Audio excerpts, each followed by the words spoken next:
श्री स्वामी समर्थ माझ्या यूट्यूब चॅनलमध्ये सर्व स्वयंसेवकांचं हार्दिक स्वागत आहे। आजचा व्हिडिओ आहे विशेष, तो म्हणजे कसा तर अधिक मास केव्हा सुरू होईल, त्याचं महत्त्व महात्म्य काय आहे, काय करावं या महिन्यामध्ये आणि काय करू नये, आणि कुठले स्तोत्र मंत्र म्हणावेत आणि जावयाला वाण केव्हा द्यावं याबद्दलची संपूर्ण माहिती आज आपण आपल्या व्हिडिओमध्ये बघणार आहोत। तर सर्वप्रथम भगवान विष्णू म्हणजेच आपल्या भगवान श्रीकृष्णांची सेवा करण्याचा काळ, हा पुण्य प्राप्त करण्याचा काळ म्हणजे हा अधिक महिना आहे। या काळामध्ये आपण सर्वजण भगवान विष्णूंची सेवा, त्याचबरोबर आपल्या श्रीकृष्णांची सेवा देखील करणार आहोत। धोंड्याचा महिना म्हणजेच अधिक मास कधी सुरू होणार याबद्दलचा व्हिडिओ आपल्या चॅनलवर अपलोड केलेला आहे, तो तुम्ही बघू शकता। त्याची लिंक मी डिस्क्रिप्शन बॉक्समध्ये नक्की देईल। तर अधिक मास म्हणजे काय तर चैत्र ते फाल्गुन हे जे मराठी महिने आहेत ज्याला आपण चंद्रवर्ष असं म्हणतो, एकूण 365 दिवस असतात। सौरवर्ष म्हणजे आपले जे आपण इंग्रजी कॅलेंडर वापरतो ते जानेवारी ते डिसेंबर, हे देखील 365 दिवस असतात। चंद्रवर्ष आणि सूर्याच्या गतीतील फरकामुळे जे 365 दिवस जे आहेत ते चंद्रवर्ष सौरवर्ष यामध्ये दरवर्षी 10 दिवसांचा फरक पडत असतो। त्यामुळे प्रत्येक 3 वर्षानंतर हा जो फरक आहे याचा समतोल राखण्यासाठी प्रत्येक वर्षाच्या 10 दिवसांचा फरक असे 3 वर्षांची 30 दिवस असा मिळून अधिक मास तयार होतो। यंदा 2026 मध्ये अधिक मास हा मे महिन्यामध्ये म्हणजेच मराठीच्या महिन्यामधील ज्येष्ठ महिन्यात अधिक मास हा आलेला आहे। अधिक मास हा 17 मे 2026 रोजी सुरू होत असून अधिक मासाची समाप्ती ही होईल 15 जून 2026 रोजी। 17 मे ते 15 जून 2026 या कालखंडाच्या दरम्यान या महिन्यात अधिक मास हा आलेला आहे। आता सर्वप्रथम अधिक मासामध्ये काय करावं तर अधिक मासाला पुरुषोत्तम मास असं म्हटलं जातं। भगवान विष्णूंच्या कोणत्याही रूपाची पूजा, सेवा, आराधना या आपण अवश्य करायची आहे। वर्षभर आपण सर्वजण ह्या पूजा सेवा करत असतो, परंतु या महिन्यामध्ये जर आपण ह्या सेवा केल्या तर त्याचं अत्यंत पुण्य फलदायी आपल्याला मिळतं। भगवान विष्णूंच्या सेवेसोबतच देवीची सेवा देखील करायची आहे, कुलदेवीची ओटी भरायची आहे। बरेच जण अधिक मासाच्या दरम्यान उपवास करतात, तुम्हाला शक्य असेल तर तुम्ही अवश्य उपवास करावा किंवा जे म्हणतो ना आपण उपवास करावा किंवा जेवताना मौन धारण करून जेवण करावं। अशा प्रकारचे देखील तुम्ही नियम स्वतः घालू शकता, तुमचा स्वतःचा तुम्ही नियम बनवू शकता। बरेच जण अधिक मासाच्या दरम्यान तीर्थक्षेत्री जाऊन स्नान करतात, कोणी गंगा स्नान करतं, कोणी जे तीर्थ आजूबाजूला असतील त्या ठिकाणी जाऊन स्नान करतं। वर्षभरातील चुकांचं पापक्षालन, पापमुक्ती होण्याचा हा कालावधी म्हटला जातो। अधिक मासाच्या दरम्यान दान हे खूप महत्त्वाचं ठरतं, त्यातल्या त्यात जर तुम्ही दीपदान यावेळेला आवश्यक करावं।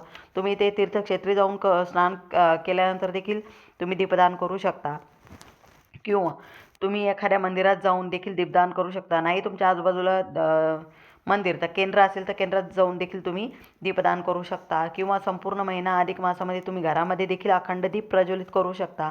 भगवान विष्णूंची सेवा म्हणून आपण हा अखंड दीप आपल्या घरामध्ये प्रज्वलित करायचा आहे। जर हा दिवा विझला तर आपण भगवान विष्णूंची क्षमा मागायची, दिव्याला पुन्हा प्रज्वलित करायचा आणि कुलदेवीची देखील आपण सर्वजण या महिन्यामध्ये ओटी भरू शकतो। जर एखादी सवाशीण तुम्हाला बोलवता आली तर तुम्ही बोलून तिला कुलदेवीचं स्वरूप तिला समजून तिची ओटी भरावी, यामुळे आपली सौभाग्यवृद्धी होते। दररोज गाईला तुम्ही घास द्यायचा आहे, गाईचे पूजन करायचं आहे। नसेल शक्य तर दर महिन्यातून नसेल शक्य महिनाभरात तर एकदा तरी तुम्ही त्या महिन्यामध्ये गाईला घास द्यायचा आहे, नैवेद्य द्यायचा आहे आणि गाईचं पूजन नक्की करावं, आवश्यक करावं। कारण गाईला घास द्यावा, नवीन देवांची मूर्ती टाक असेल ते त्याची प्रतिष्ठापना देखील तुम्ही करू शकता आणि अधिक मासामध्ये जर तुम्ही ते करणं शक्य असेल तर तुम्ही ते करू शकता। जर कोणाकडे मूर्ती नसेल, टाक नसेल तर तुम्ही अधिक मासामध्ये ती नवीन बनवून घेऊ शकता, हे अत्यंत शुभ मानलं जातं। त्याचबरोबर आईची ओटी तुम्ही भरू शकता, हे देखील खूप शुभ मानलं जातं।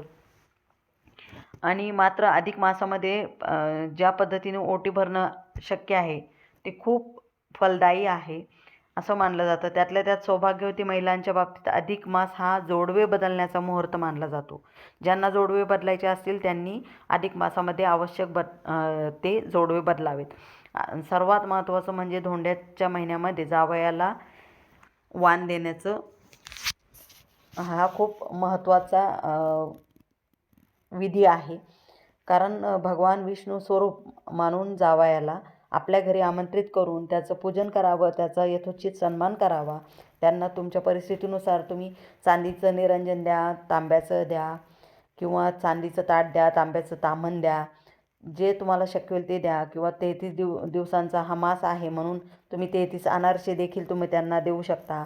अनारसे नसतील शक्य तर तुम्ही 33 खारका त्यांना देऊ शकता, 33 फळं तुम्ही देऊ शकता. अशा प्रकारचं वाण तुम्ही या पद्धतीचं वाण देखील देऊ शकता. जावयाचा मान सन्मान करावा या पद्धतीने आपल्याला जावयाला धोंडा नावाचा हा जो पदार्थ आहे तो देखील तुम्ही त्यांना खाऊ घालायचा आहे. असं केल्यानं प्रत्यक्ष भगवान विष्णूंना आपण नैवेद्य दाखवल्याचं पुण्य प्राप्त आपल्याला होत असतं. या महिन्यामध्ये तुम्ही 33 बत्ताशे देखील जावयाला दान करू शकता. धोंड्याच्या महिन्यामध्ये कोणत्याही दिवशी तुम्ही जावयाला घरी आमंत्रित करू शकता, त्यांचा मान सन्मान करावा या पद्धतीने तुम्ही धोंड्याचं वाण देऊ शकता. आता अधिक मासामध्ये काय करू नये?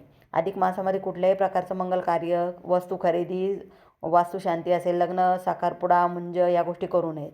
तसेच नवीन व्यवसायाला देखील सुरुवात तुम्ही या महिन्यात करायची नाही. वाहन खरेदी करायचा असेल, गृहप्रवेश करायचा असेल, वास्तू शांती करायची असेल, या गोष्टी तुम्ही या महिन्यामध्ये करायच्या नाहीत.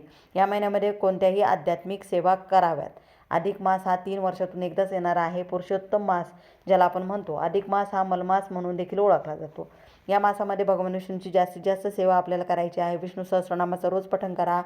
अधिक मास महात्म्य तुम्ही या पोथीचं पठण करा. हरिविजय नावाचा ग्रंथ तुम्ही पठण करा. त्यानंतर गुरुचरित्राचं पारायण देखील करू शकता. व्यंकटेश स्तोत्राचं देखील तुम्ही संकल्पयुक्त पारायण करू शकता. रात्री 12च्या दरम्यान संकल्पयुक्त सेवा तुम्ही व्यंकटेश स्तोत्राची करू शकता. त्यानंतर महिनाभर तुम्ही ओम नमो भगवते वासुदेवाय या मंत्राचा जाप करू शकता. विष्णू गायत्री मंत्राचं देखील पठण देखील तुम्ही करू शकता. कुलदेवीची सेवा करणं, नवार्णव मंत्राचं पठण करणं, त्याचबरोबर स्वामींचा षडाक्षरी मंत्र श्री स्वामी समर्थ हा मंत्र देखील तुम्ही महिनाभर याचा देखील संकल्पयुक्त सेवा तुम्ही करू शकता. दान दिल्यानं वाढतं, दानानं आपल्या धनाची शुद्धी होते. म्हणून अधिक मासामध्ये जेवढं शक्य होईल तेवढं दान करावं. ब्राह्मणाला दान करा, आपल्या जावयाला दान करा, याचकाला दान करा, कारण 7 पात्री दान करावं. भगवान श्रीकृष्ण म्हणतात की या महिन्यामध्ये पुरुषोत्तम मासामध्ये जो कोणी मनोभावे तीर्थक्षेत्र स्नान करेल, जप करेल, दान करेल, नामस्मरण करेल, त्याच्यावरती पुरुषोत्तमाची कृपा सदैव राहील. त्याच्या सर्व मनोकामना, सर्व इच्छापूर्ती होईल. या मासामध्ये नक्की सर्वांनी खूप सेवा करायची आहे. हा व्हिडिओ तुम्हाला जर आवडला असेल तर जास्तीत जास्त सर्व स्वामीसेवकांपर्यंत तुम्ही पोहोचवा. आपल्याला काही शंका असतील तर तुम्ही ते विचारू शकता.